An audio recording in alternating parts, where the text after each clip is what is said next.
समझिए, यह एक लंबी बेलनाकार कुंडलनी होती है। यह एक लंबी बेलनाकार कुंडलनी होती है जिस पर कार्डबोर्ड या चीनी की मिट्टी की नलिका के ऊपर, यानी कहने का तात्पर्य है कार्डबोर्ड या चीनी मिट्टी की नलिका लीजिए, उसके ऊपर तांबे के विद्युत रोधी तार के बहुत से फेरे एक दूसरे से सटाकर लपेट देते हैं। इस पूरे प्रबंध को परिनालिका कहते हैं। क्या कहते हैं? परिनालिका कहते हैं। और इसको हमने यहां पर आपको बनाकर दिखाया भी है। अगर इसे सेल से कनेक्ट कर देंगे ये धारावाही परिनालिका हो जाएगी। एक प्रकार से बार मैग्नेट जैसा बिहेव करेगा। ठीक, तो परिनालिका जो होती है, फिर से सुनिएगा, यह एक लंबी बेलनाकार कुंडलनी होती है। यह कार्डबोर्ड या चीनी मिट्टी की नलिका के ऊपर तांबे के विद्युत रोधी तार को एक दूसरे के से सटाकर लपेट देते हैं। तो इस प्रबंध को हम परिनालिका कहते हैं। सेकंड निकालना है, इसमें लंबी परिनालिका के भीतर चुंबकीय क्षेत्र निकालना है। लंबी परिनालिका के भीतर चुंबकीय क्षेत्र, हमको फार्मूला ये डिराइव करना, V बराबर म्यू नॉट एन आई। परिनालिका के भीतर चुंबकीय क्षेत्र, इस फार्मूले को डिराइव करना है। ठीक है, तो आइए इसको हम डिराइव करते हैं और देखते हैं इसे कैसे आएगा ये। तो इरेज इसको हम कर लेते हैं। ये बड़ा महत्वपूर्ण क्वेश्चन है, कई बार बोर्ड के एग्जाम में ये पूछा भी जा चुका है। तो इसको गाइस आप ध्यान से देखिएगा और पूरा समझने का प्रयास करिएगा। तो आइए इसको हम सबसे पहले इसका लंबी परिनालिका के भीतर चुंबकीय क्षेत्र के लिए हम चित्र को हम समझते हैं और बना भी लेते हैं इसको।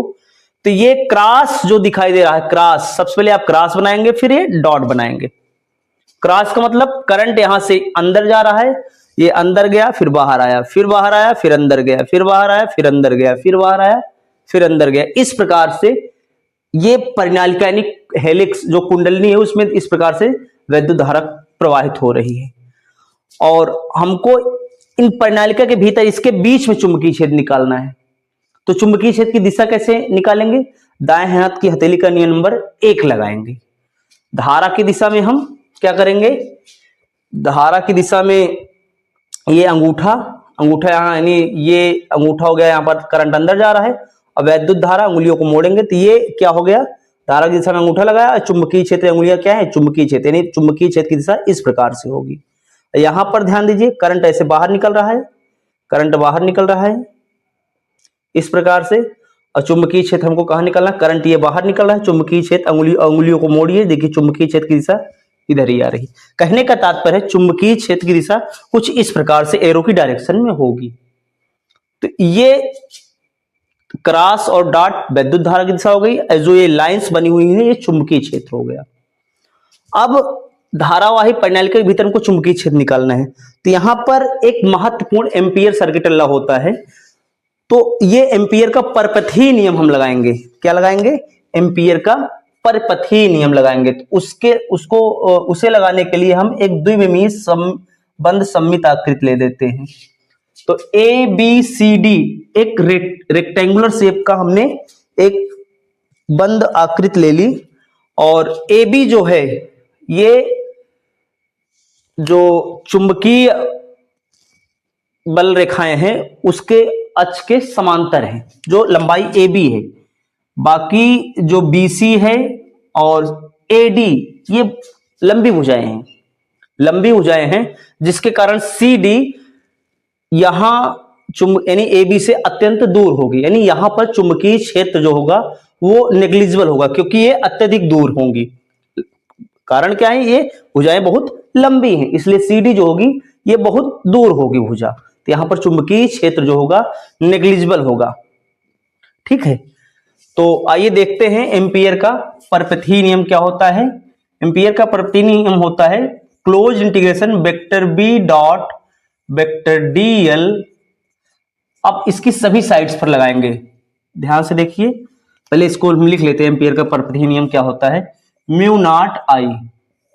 ठीक है, ये एम्पियर का परपथीय नियम होता है। एम्पियर के परपथीय नियम से एक चीज और इस पर आप लैंग्वेज में लिखेंगे कि प्रति मीटर एकांक लंबाई में फेरों की संख्या स्मॉल एन है। प्रति मीटर एकांक लंबाई में फेरों की संख्या जो है वो स्मॉल एन है, और एक फेरे में जो वैद्युत धारा प्रवाहित हो रही है वो आई नॉट हम ले लेते हैं। ठीक, आई नॉट ले लेते हैं। और ए बी की लंबाई जो है, ये जो ए बी है इसकी लंबाई हम यल ले लेते हैं, इसकी लंबाई हम यल मान लेते हैं। तो आइए हम इसको देखते हैं, एम्पियर का परपथीय नियम लगाते हैं। लिखेंगे एम्पियर के परिपथीय नियम से।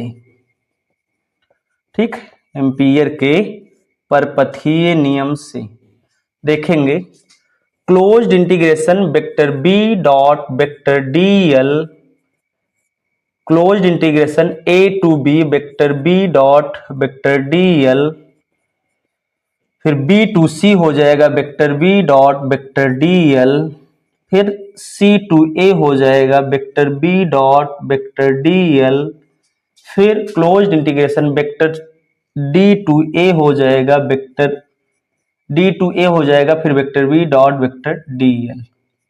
ये हो गया।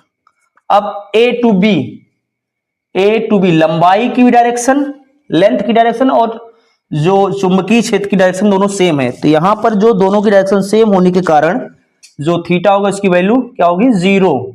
तो close integration vector A B D L cos 0 degree, B C कुछ लंबाई इस प्रकार से और चुंबकीय क्षेत्र इस प्रकार से, यानी इनके बीच का जो एंगल है 90 डिग्री हो रहा है। तो इसको लिखेंगे B to C B D L cos 90। ध्यान से देखिएगा कैसे 90 हुआ। फिर सी से डी बी डी एल, यहां पर भी देखिएगा सी डी अत्यंत दूर है। अत्यंत दूर होने के कारण यहां पर जो चुंबकीय क्षेत्र होगा बहुत दूर है, क्योंकि ये भुजाएं लंबी हैं, बीसी और एडी भुजाएं लंबी है, तो यहां पर चुंबकीय क्षेत्र क्या होगा, 0, यानी बी ही 0 हो जाएगा। कहने का तात्पर्य आप इसको ऐसे लैंग्वेज फॉर्म लिखेंगे, यहां पर 0 हो जाएगा। अब डी टू ए देखते हैं, डी टू ए, ये डी टू ए ये भुजा हो गई और ये चुंबकीय क्षेत्र, इनके बीच भी कोण क्या हो जाएगा, 90 डिग्री हो जाएगा, ये cos 90 डिग्री। ये cos 90 की वैल्यू क्या होगी, cos 90 यहां पर भी 0, यहां पर भी 0, ये 0। Integration close integration A to B D L cos 0 की वैल्यू 1 हो जाएगी, b बाहर कर लेंगे, इंटीग्रेशन ए टू बी, ठीक है, डी एल, ए से बी तक लंबाई कितनी, एल, इसको हम लिखेंगे बी एल। ठीक है, ये इक्वेशन फर्स्ट हो गया। ठीक, second part mu naught N आई। सेकेंड पार्ट अब इसका देखते हैं, म्यू नॉट एन आई। एक फेरो में जो वैद्युत धारा है, ठीक है, एक फेरे में वैद्युत धारा जो प्रवाहित हो रही है आई नॉट। कुल फेरों की संख्या, क्योंकि प्रति मीटर लंबाई में स्मॉल एन फेरे हैं, प्रति मीटर लंबाई में फेरों की संख्या स्मॉल एन, तो यल लंबाई में फेरों की संख्या 1 मीटर में स्मॉल एन फेरे, 1 मीटर में, ध्यान समझिए, 1 मीटर में कितना फेरा, एन, तो यल मीटर में कितना अधिक, यानी एन यल फेरा। ठीक है, तो कुल फेरों की संख्या लिख लेंगे, कुल फेरों की संख्या एन यल। एक फेरे में वैद्युत धारा आई नॉट, ठीक है, तो टोटल करंट एक फेरों में आई नॉट, तो एन एल फेरों में, कुल वैद्युत धारा क्या हो जाएगी, एन एल आई नॉट हो जाएगी। इक्वेशन 2, ये म्यू नॉट एन आई आ गया, म्यू नॉट आई आ गया, ये म्यू नॉट आई है, और ये तो इक्वेशन 1 और 2 को इक्वेट कर लेंगे।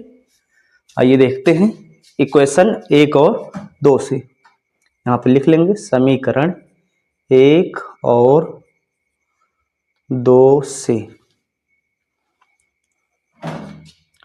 समीकरण 1 और 2 से क्या निकालना था, वेक्टर बी बराबर mu naught N I, B बराबर म्यू नॉट एन आई। ठीक, तो कुल वैद्युत धारा, सॉरी यहाँ पर वैद्युत धारा लिखना था, कुल वैद्युत धारा इतना हो जाएगा। तो ये कुल वैद्युत धारा हो गई, सॉरी। अब इससे जो है यहां पर आई की जगह पे रख देंगे, एम्पियर के परिपथीय नियम में रख देंगे इसको 2 ही मान लीजिए, चलिए 1 और 2 से। तो vector B dot vector DL कितना आया, ये आ गया इक्वेशन 1, म्यू नॉट हो गया, कुल वैद्युत धारा कितना I, N L I naught, L से एल कैंसिल हो जाएगा, बी बराबर म्यू नॉट एन आई। ठीक, ये म्यू नॉट एन आई आ गया, नोट कर लेंगे आप इसे।